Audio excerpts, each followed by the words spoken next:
Bem, pessoal, o Jornal da Rede Alesp conversa agora com Sheila Shimada, que é advogada e professora de Direito Empresarial da USP. Ela fala aí sobre a Covid-19 e orientações para empresas e funcionários. Bom dia, doutora Sheila. Seja muito bem-vinda ao Jornal da Rede Alesp. Oi, bom dia, tudo bom? Primeiro eu queria agradecer a oportunidade e falar um bom dia para o pessoal nesse momento tão importante aí de conscientização dos empresários.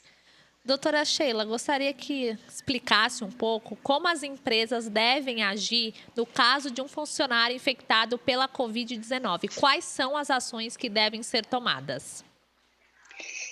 É muito importante essa pergunta, porque a empresa em si, quando ela diagnostica, ou quando ela tem a percepção de que um funcionário está apresentando sintomas do coronavírus, ela não pode obrigar o funcionário a fazer o exame, mas ela deve encaminhar esse funcionário para um médico, e aí o médico em si, ele pode sim obrigar que ele faça os exames. Então, a empresa em si, ela não pode obrigar que o funcionário vá cumprir a quarentena ou que ele vá ficar em casa. Ela tem que encaminhar para o médico e o médico, sim, após o diagnóstico, pode obrigar que aquele funcionário se afaste.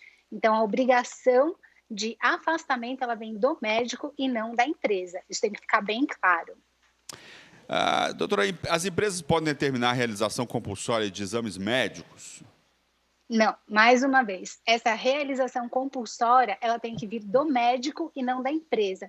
Inclusive, o armazenamento dos dados desse funcionário, caso ele seja diagnosticado, ele fica com o médico e esse armazenamento dos dados, ele pode sim ser obrigatoriamente levado para o governo, ou seja, a empresa ela pode armazenar esses dados e aí, eventualmente, se o governo solicita, ele pode ser enviado pela empresa, protegido pelos dados de acordo com a LGPD para o governo, mas ele tem que necessariamente passar pelo médico do trabalho. A empresa diretamente ela não pode fazer isso, isso tem que ficar bem claro. Se a empresa fizer diretamente esse encaminhamento, ela eventualmente pode sofrer uma sanção. Doutora Sheila, no caso do novo coronavírus, a gente sabe que é uma doença que é facilmente transmitida de pessoa para pessoa.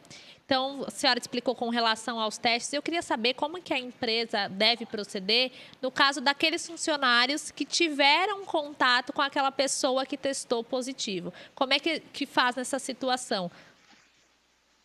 Isso é muito interessante porque a empresa ela tem a responsabilidade, e isso é muito importante que seja esclarecido, pela saúde dos demais funcionários. Isso também está incluído no que a gente chama de teoria do risco, ou seja, quando você abre uma empresa, a lei presume que você, enquanto empresário, saiba dos riscos que essa empresa tem. Então, não adianta o empresário alegar que eu não sabia. Esse eu não sabia não vai ser considerado pela lei. Então, quando você é um empresário e abre um negócio, a lei ela presume, ela não te pergunta se você sabe, ela entende já que você sabe os riscos desse negócio. Então, por exemplo, no caso da pandemia, ela já sabe, ela presume que o empresário entende que essa doença é uma doença contagiosa. Então, se aquele funcionário foi diagnosticado com a doença do coronavírus, teve contato com os demais funcionários, ela presume que aquele ambiente pode ter contaminado outras pessoas. Então, ela deve encaminhar esses outros funcionários também para fazer o exame junto ao médico, e aí ele vai seguir o mesmo procedimento. Por quê? Porque a empresa tem o dever, e aí é muito importante que a gente se atente para essa palavra, ela tem o dever, e não a faculdade, de proteger os funcionários e a saúde dos funcionários, sob pena de também ser fiscalizado e eventualmente levar uma multa. Ficou claro? De descontar os dias aí que um funcionário contaminado se afastar do trabalho em quarentena? Sim, aí vai a doença da Covid, né? Ela é considerada como uma doença por afastamento normal, como todas as outras. Se ele é diagnosticado com Covid e é afastado, ele vai ser encaminhado para casa, ele vai ficar aqueles 15 dias normalmente afastado, e se ele eventualmente tiver que ficar mais de 15 dias afastado, ele é encaminhado para o INSS normalmente como se fosse qualquer outra doença de afastamento. Ele é encaminhado para o INSS depois de 15 dias e segue o procedimento comum como se fosse qualquer outra doença.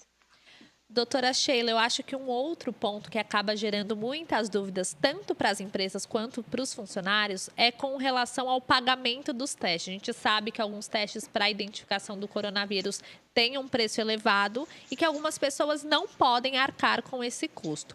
No caso de um funcionário que apresenta sintomas e, como a senhora explicou, acaba sendo encaminhado para o médico e tem a necessidade de realizar o teste, quem é que deve pagar por esse exame médico? Olha, nesse caso, seria necessário que a gente verificasse as normas coletivas daquele sindicato e, eventualmente, verificasse classe a classe como que aquele sindicato ia determinar que fosse pago. E a empresa, ela pode, sim, ter a liberdade de pagar aquele teste. A gente vai caminhar aí com um pouco mais de profundidade para normas de compliance, tá? Não sei se vocês estão familiarizados com normas de compliance, mas a empresa ela pode se mostrar mais humana, se assim ela decidir. E aí a gente caminha para uma esfera um pouco mais de políticas empresariais. Então, eu posso, eventualmente, durante a pandemia, me destacar como uma empresa um pouco mais humana e falar assim, olha, independente de eu ter a obrigação ou não de pagar por aquele teste, eu posso ter a faculdade de pagar. Por quê? Porque eu valorizo a vida do meu funcionário. E aí eu posso ter a obrigação e agir na obrigação, ou eu posso não ter a obrigação e mesmo assim agir dentro de questões humanitárias. E aí, quando eu vou fiscalizar aquela empresa, eu começo a meio que elevar ela a um grau de uma humanidade um pouco maior. E aí ela entra num patamar um pouco mais elevado. Até mesmo para questões que a gente chama de valuation, sabe? De valoração da empresa. Isso hoje é avaliado com um grau um pouco mais elevado. Então, quando a gente vai valorar aquela empresa, ela ganha um valor até um pouco maior, porque ela tem essas questões humanitárias. Em relação à estabilidade do empregado, né? Acho que não afeta nem um pouco a questão da estabilidade. Né? Não, ele continua com estabilidade. Continua com estabilidade. Que mais conselhos a senhora pode passar aí, né, tanto para empregadores quanto para empregados, em relação a essas questões aí do coronavírus? O que você aprendeu em relação à legislação trabalhista com o coronavírus? Queria que a senhora fizesse mesmo um balanço aí dessa situação. Muito interessante essa abertura, porque assim, não é só uma questão de o que pode acontecer se o funcionário ficar doente ou não. Tem outras questões muito relevantes que a gente pode considerar, como, por exemplo, o funcionário que trabalha fora do Brasil. Ele pode se valer de uma lei que a gente chama de Lei Mendes Júnior, e mesmo ele trabalhando fora do Brasil, ele pode exercer um direito de voltar para o Brasil, independente da empresa autorizar ou não. Ele pode exercer esse direito de voltar para o Brasil. Outra coisa, o funcionário ele pode se recusar a viajar para países que são cadastrados pela OMC como países que estão em risco de pandemia. Então, mesmo se a empresa determina para esse funcionário, olha, você precisa viajar, por exemplo, para os Estados Unidos. Não, a gente não pode, né? Mas vamos supor hipoteticamente, outro país, vai.